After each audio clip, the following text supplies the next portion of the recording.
They worked. They were always on time. They were never late. They never spoke back when they were insulted. They worked. They never took days off that were not on the calendar. They never went on strike without permission. They worked 10 days a week and were only paid for 5. They worked, they worked, they worked, and they died. They died broke, they died owning, they died never knowing what the front entrance of the First National City Bank looks like.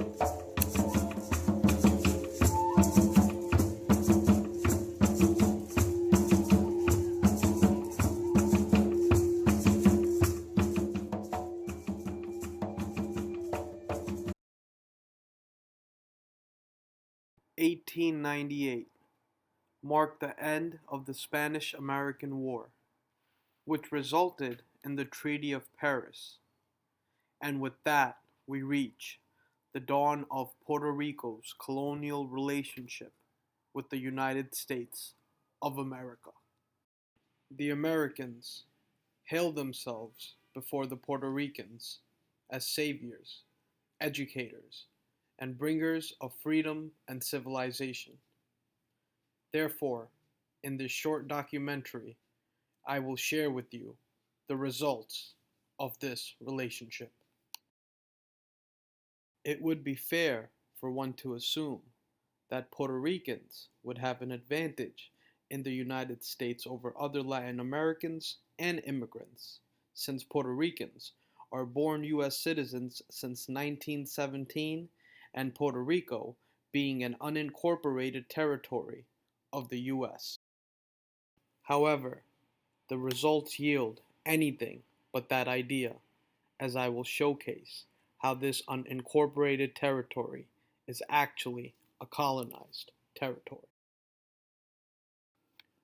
Therefore, in this video, I will compare Puerto Rican health outcomes to other Latino groups and prove that the American experience for Puerto Ricans has been detrimental to their health and psyche.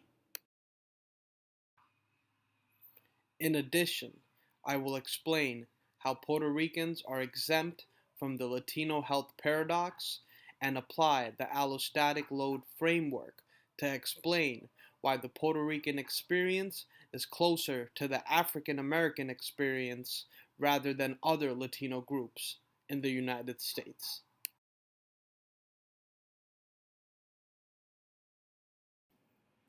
The Latino paradox, or Hispanic paradox, is that while Latinos tend to be less educated and have higher levels of poverty, and on top of that, suffer from worse healthcare disparities as compared to white Americans, surprisingly still have better health outcomes than white Americans. This has shocked the medical society in the United States. And as we look at the mortality rate, Hispanic men and women tend to outlive their black and white counterparts in the United States. Nonetheless, the Hispanic or Latino identity is multidimensional and multifaceted in terms of ethnic and racial makeup and country of origin. Now, I will showcase why Puerto Ricans are exempt from the Latino health paradox.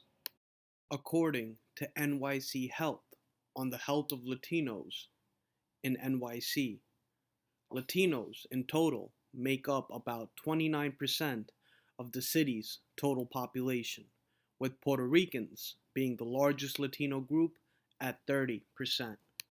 When it comes to sugary drink consumption, Puerto Ricans have the highest adult intake at 40% compared to all Latino groups.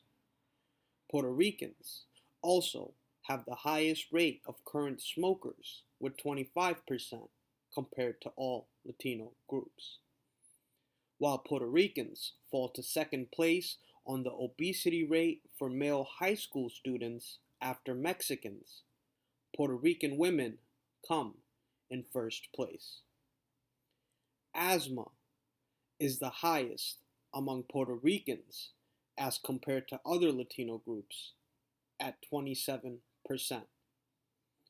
Puerto Ricans at 12% also have the highest rate of serious psychological distress compared to other Latino groups.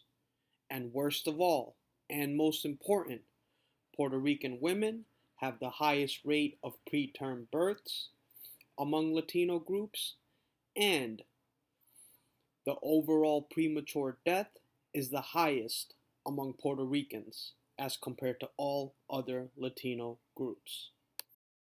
Now, the question remains, but why do Puerto Ricans have the worst health outcomes? This leads us back to the start of the video and how these unsavory health outcomes are due to Puerto Ricans being a colonized group, which I will explain with the allostatic load framework. Allostatic load is the wear and tear on the body which accumulates as an individual is exposed to repeated or chronic stress. This affects an individual's eating habits and sleep cycle, which leads to worse health outcomes.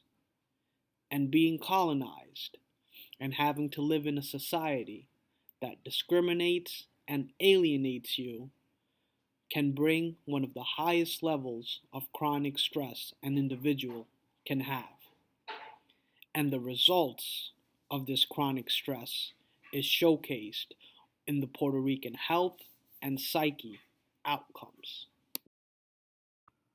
In addition, there have been many studies showcasing how the allostatic load for Puerto Ricans has led to these chronic conditions, as well as African Americans, showcasing how both of these populations' American experience is more on par with each other than any other groups. And with that, I leave you with these final words. Viva la Puerto Rico, viva la puertorriqueña, and viva la revolución.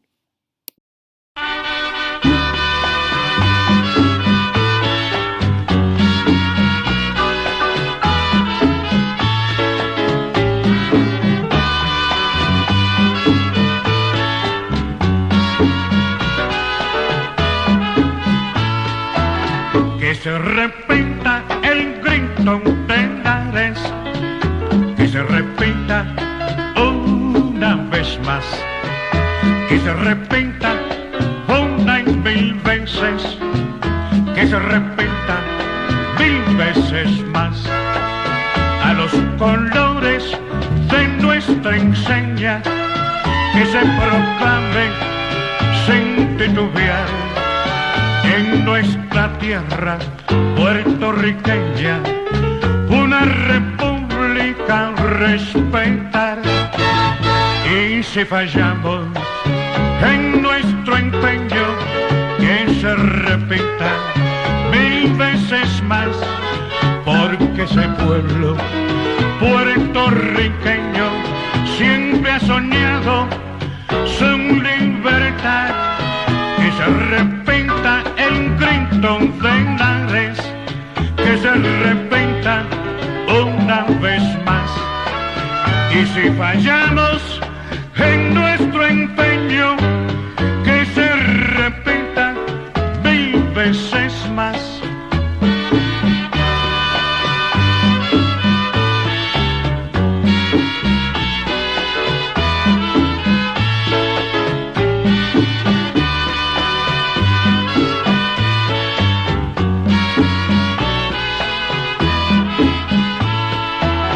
Que se repita el grito de Lares, que se repita una vez más, que se repita una y mil veces, que se repita